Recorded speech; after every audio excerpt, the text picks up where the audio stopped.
The experience of interviewing Mr. Modi was a great pleasure. He was extremely courteous. He seemed to have plenty of time. I've been with many politicians and prime ministers, and you can tell that they're secretly looking at their watch, wondering what their next meeting is. Their mind is maybe somewhere else half the time. With Mr. Modi, I felt that I had his attention. He was focused on what he was talking to me about. He didn't seem to be in any hurry, and that was a great pleasure. He was also very open. There was nothing that I couldn't ask him. At my very first meeting, I had to say to him, look, I need to be clear that although you're giving me this privileged access that nobody else has been given, that there are no strings attached, that I can write whatever I want. And he said, absolutely, you can criticize me as much as you want. So that was very important for me as a writer and as a journalist. And as you say, I've worked inside government and I've seen a lot of prime ministers at work. And in terms of the first few months in office, which he's now going through, it's a very difficult period because you've raised up people's expectations. Your own expectations have been raised up. You're very fired up after the election campaign, and suddenly you hit the ground and realize that governing is very different to campaigning, and the challenges are different.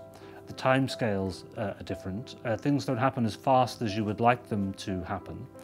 And my old boss, Tony Blair, I worked for him in his first term, just after he'd become Prime Minister. And looking back at the end of that first term, he was disappointed that he hadn't done more when he first got into power, and that he hadn't really worked as fast and hard as perhaps he could have done.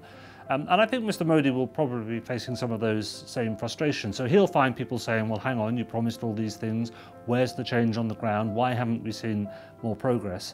And the truth is that even when you're a powerful, determined Prime Minister, you can ask for something to happen and it gets very frustrating. You still wait a long time before it makes a difference on the ground. Every politician I've ever met, especially the senior ones, are pretty egotistical. They love to talk about themselves and they love to tell you all about their achievements. Nothing unusual about that all over the world, and Mr. Modi is no exception to that at all. He does talk about himself a lot. He does talk about himself in the third person, which to a Western ear sounds a little strange. So he talks about Modi this, Modi that, the Modi, and the importance of Modi in the campaign, almost as if he's talking about somebody else. So that's quite strange. But in a sense, he's analysing, he's stepping back from the campaign in some of the quotations that I have from him in the book, and talking about the campaign almost as if he's an observer or a commentator on it. Now, I called the book The Modi Effect because I wanted to look at what extra Mr. Modi himself brought to the campaign, and of course it was all about him. One of his staff said to me that it was a 360-degree campaign, by which he meant that wherever you look, 360 degrees, all you see is Modi and all you hear is Modi. And that, of course, carries with it quite a lot of risks, because you have asked people to trust you as a person.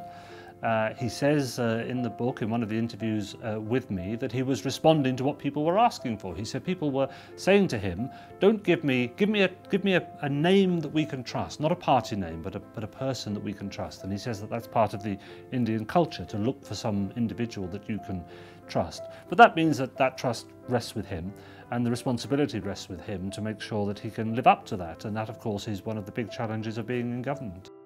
One thing that's very clear about Mr. Modi is he hates to lose, and he never considers defeat an option. So I think the Delhi result will have come as a bit of a shock to him. But I suspect that both he and Mr. Amit Shah will want to learn the lessons from it. Successful politicians do that. They learn the lessons of their defeat and they pick themselves up and they work out how to go forward.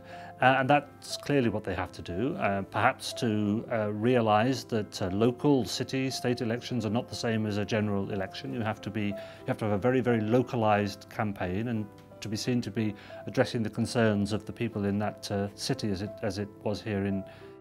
Most of the discussions I had with Mr. Modi were about the campaign. The book is principally about the campaign. He'd only been in office a few months, And he was still very geared up and very enthused about the campaign, and not least, of course, because he went straight from the general election to big state elections in Maharashtra and Haryana. So he was geared up for those, and I went along to some of his election rallies to see what he was like as a performer and as an orator, because everybody had told me how impressive he was. So he talked a little bit about his ambitions for the country, and I was also fortunate enough to go to the Red Fort speech, his first as Prime Minister on Independence Day, and to hear him talk. And I thought, you know, I come from a left of centre political background, and he's on the right, but here he was talking about many of the really serious challenges faced by India as a country. You know, the safety of women, for example, the need for toilets, all these sorts of things that you don't really expect to hear a Prime Minister talking about from the Red Fort. So during the time, I came back and forth to India several times during the research for the book. I think I saw him both being reflective looking back, but also looking to the future about what he hoped to do and the changes that he hoped to make.